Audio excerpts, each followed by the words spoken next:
It was 3:11 a.m. when the church bells started ringing. Briar Hollow Church hasn't had bells in over 20 years. They were removed after the fire in 2004, the one that killed 6 people during a midnight Easter service. Officially, the cause was faulty wiring. Unofficially, people in town stopped talking about it. I moved back to Briar Hollow last fall after my father died. Small town in western Pennsylvania. Population barely 1,800. 1 grocery store, 2 bars, and 1 church no one drives past after dark.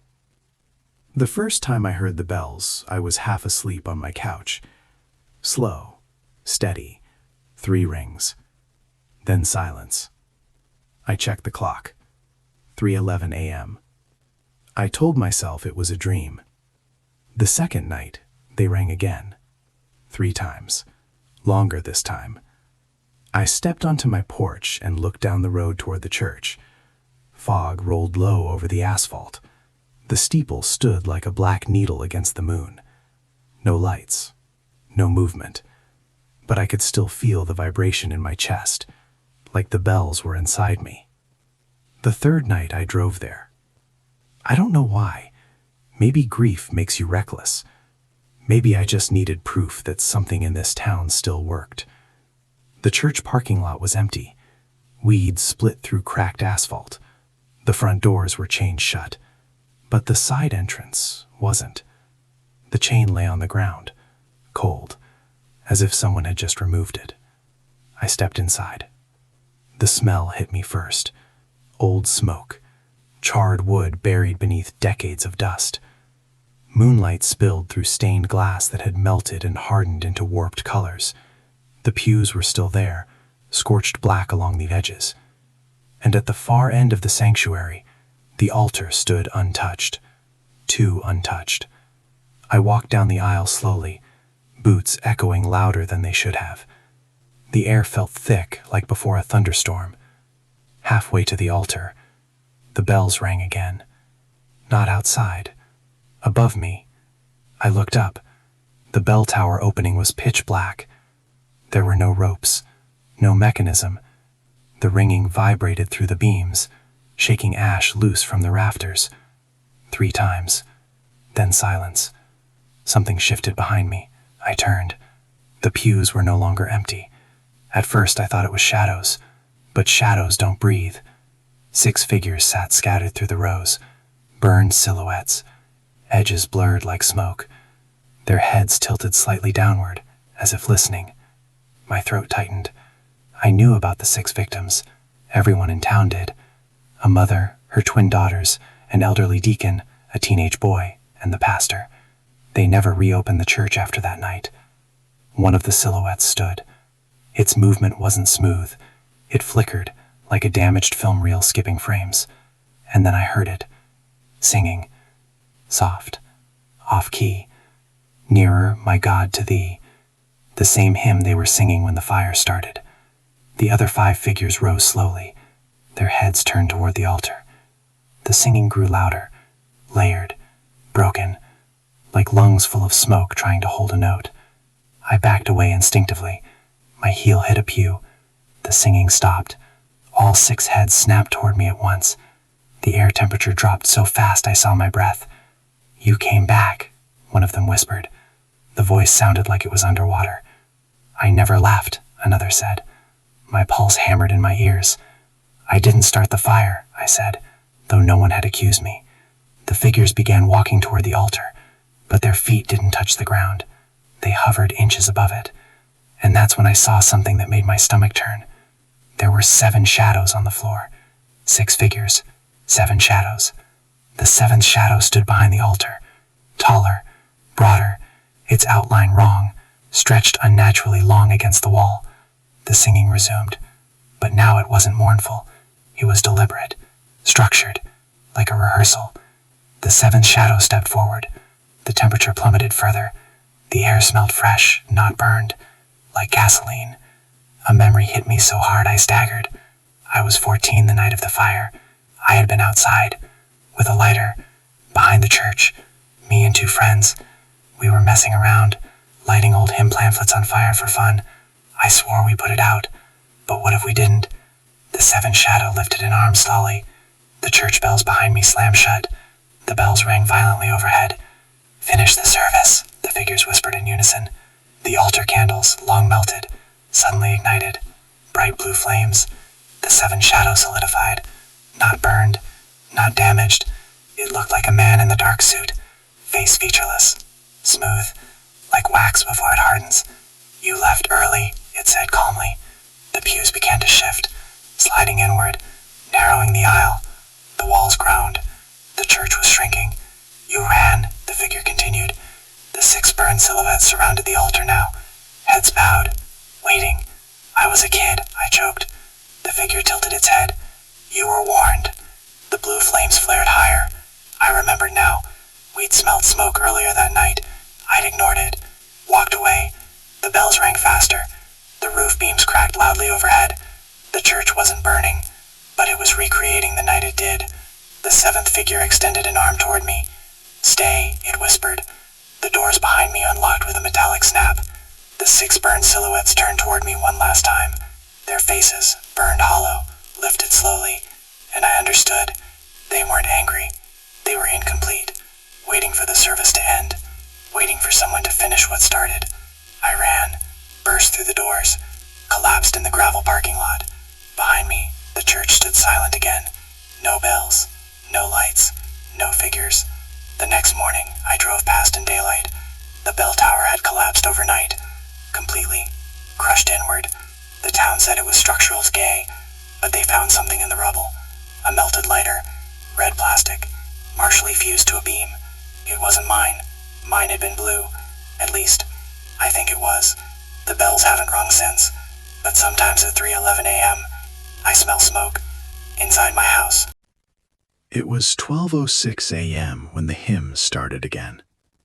Not from outside, from inside my phone. I live across from St. Matthew's Church in a small town outside Columbus, Ohio. The building's been closed for almost 8 years after Pastor Dale Reynolds disappeared without warning. No note, no body, just his car still parked behind the church and his office door locked from the inside. They ruled it voluntary disappearance. Most of us didn't believe that. For years, the church just sat there, brick darkened by rain, stained glass windows coated in dust. Teenagers broke in a few times. The town boarded it up. Eventually, even vandals lost interest. Until the singing started. The first night, I thought it was neighbors playing music. A hymn drifted softly through my bedroom window, faint but clear. Holy, holy, holy. Perfect harmony. I checked the time. 12:06 a.m. The church was dark. No cars. No lights. The second night, I recorded it. The sound came from the direction of the sanctuary, echoing just slightly, as if bouncing off high ceilings. But something was wrong.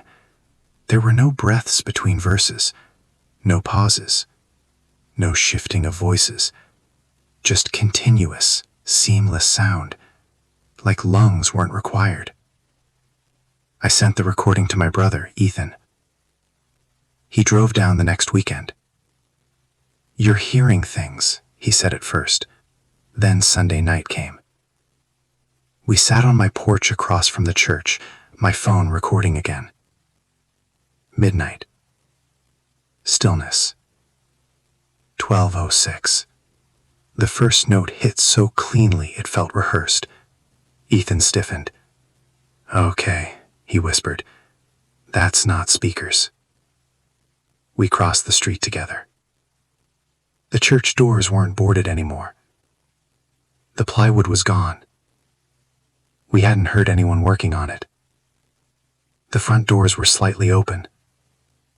Inside, the air was colder than outside, and it was October in Ohio. The sanctuary lights were off, but the choir loft glowed faintly gold. The hymn grew louder as we stepped inside. It echoed unnaturally, not fading into corners the way sound should. It felt contained, focused, directed. We climbed the narrow stairs to the loft. Empty. No microphones, no speakers, just dusty hymnals stacked neatly in rows. The singing stopped instantly. Dead silence. Then, from below us, a single clap. We leaned over the balcony railing. The pews weren't empty anymore. Figures sat in every row, dozens of them. Perfect posture. Hands folded. Facing forward. But their faces, there were none. Smooth, pale skin stretched where features should be. No eyes, no mouths, no noses, just blank flesh reflecting faint moonlight. My breath caught in my throat. Ethan whispered, "We need to go." The figures stood in perfect unison. Every head tilted upward, toward us. The hymn resumed, but this time the sound didn't come from the loft. It came from them. Their featureless faces didn't move, but the music poured out anyway. Layered, harmonized, precise. The altar lights flickered on. Pastor Reynolds stood there. He looked exactly like he had the day he disappeared. Gray suit, thin frame, neatly combed hair. But he wasn't leading the hymn. He was facing the wall behind the altar, hands pressed flat against it, as if feeling for a door. The congregation sang louder. The sound vibrated through my bones. "Pastor," I called out. He stopped moving. Slowly, mechanically, his head turned, not his body, just his head. It rotated too far, too smoothly, until his face looked directly up at us from an impossible angle. His eyes were solid black. His mouth didn't open when he spoke, but we heard him clearly. "They won't let me leave." The hymn stopped abruptly. The faceless congregation turned toward him, then toward us, then back toward him, like they were waiting for instruction. The pastor's body jerked once, then he faced forward again, hands still pressed to the wall. "Join," the congregation whispered. But they didn't have mouths. The sound came from everywhere at once, inside my ears, behind my eyes. Ethan grabbed my arm. The balcony door slammed shut behind us. The temperature dropped so sharply my breath fogged. The congregation began walking toward the altar, not stepping, gliding, their feet never touching the ground. As each one reached the altar, they passed through the wall Pastor Reynolds had been pressing against, vanishing. The pastor's shoulders shook, like he was sobbing. The hymn changed key, darker, lower. When only a few faceless figures remained, Ethan pulled his phone out to record. The screen flickered. The camera switched on by itself. It zoomed in, focused on the pastor. He turned his head again. This time his face was blank too. Smooth, featureless. But his voice remained. They needed more voices. The last of the congregation vanished through the wall. The pastor lowered his hands, turned slowly toward us, and walked down the aisle, not gliding, walking. Each step echoed heavily. The balcony railing beneath us creaked. The hymn resumed, but now it was wrong. Off-key, strained, like it was missing something. The pastor looked up at us. "You came willingly." The church doors downstairs slammed shut. Ethan ran for the balcony exit, throwing his shoulder against it. It wouldn't budge. The pastor raised one arm. The hymn swelled violently. The stained glass windows began vibrating, cracking along the edges. The balcony floor splintered under our feet. I squeezed my eyes shut and screamed. and the sound cut off. Everything went silent. When I opened my eyes, Ethan was gone. The sanctuary was empty. No figures, no pastor, just dust floating in moonlight. The front door stood open. I ran outside. Ethan's car was still parked across the street. Keys inside. Phone on the passenger seat. The next morning I went to the police. They searched the church. Found nothing. No signs of entry. No footprints in the dust. No evidence Ethan had ever been there. Except my phone. The recording from that night. When I played it back for the officers, it was just static. Until 12:06 a.m. that night. My phone lit up. A new audio file appeared. Timestamp 12:06. No sender. No notification. I pressed play. The hymn started softly. Perfect harmony. But this time, there was an extra voice. Male. Slightly off key. Struggling to keep up. Even couldn't sing. He'd always been terrible at it. Every Sunday since. At 12:06 a.m., the hymn plays again. Each week, it sounds stronger. More balanced. Less strained. Like the choir is growing. And sometimes, when I hum along absent-mindedly, the harmony adjusts to fit me. It showed up on a Tuesday. No construction crews, no permits, no announcements in the local paper. Just a white wooden church sitting in the middle of a field off Route 89 outside Bozeman, Montana, where there had only ever been open land and barbed wire fencing. I drive that road every morning at 6:30 a.m. on my way to the hospital. Monday, nothing. Tuesday, steeple, cross, gravel parking lot, fresh paint so bright it hurt to look at in the sunrise, and a sign out front. Service begins at 10 a.m. No denomination, no church name, no contact number, just that. I slowed down thinking maybe I'd missed it before, but that stretch of land belongs to the county. It's protected prairie. You can't just build there. By Wednesday, there were cars in the lot. Normal cars, pickup trucks, a Subaru with a hospital parking sticker I recognized, people from town. I asked around at work. No one admitted to going, but 3 nurses were absent that day. No call, no explanation. Thursday morning, the church was still there. Fresh tire tracks in the gravel, windows polished clean, and here's what bothered me most. There were no power lines running to it, no water hookup, no septic. Just a building sitting alone in a field like it had grown there overnight. I told myself it was a traveling ministry, a pop-up revival, some modern evangelical stunt. Still, something about it made my stomach feel hollow. Sunday came, and I made a mistake. I decided to go. The parking lot was half full when I arrived. Cars I recognized, license plates from my county. The church doors were open. Soft piano music drifted out. Inside, it smelled like fresh lumber and lemon cleaner. Too clean, too new. Sunlight poured through tall windows. The pews were filled with maybe 30 people, all sitting upright, hands folded in their laps. Silent. A man stood behind the pulpit, mid-40s, clean-shaven, brown suit, perfect smile. "Welcome," he said warmly as I slipped into a pew near the back. His eyes lingered on me a little too long. "I'm glad you found us." Found us. The words felt deliberate. The service began normally enough. A hymn I didn't recognize, a short prayer. But something was wrong with the acoustics. Every sound felt contained, like the room absorbed echoes before they could bounce. When the congregation sang, their voices blended too perfectly. No one was off key, no one cleared their throat, no one breathed loudly. It sounded pre-recorded.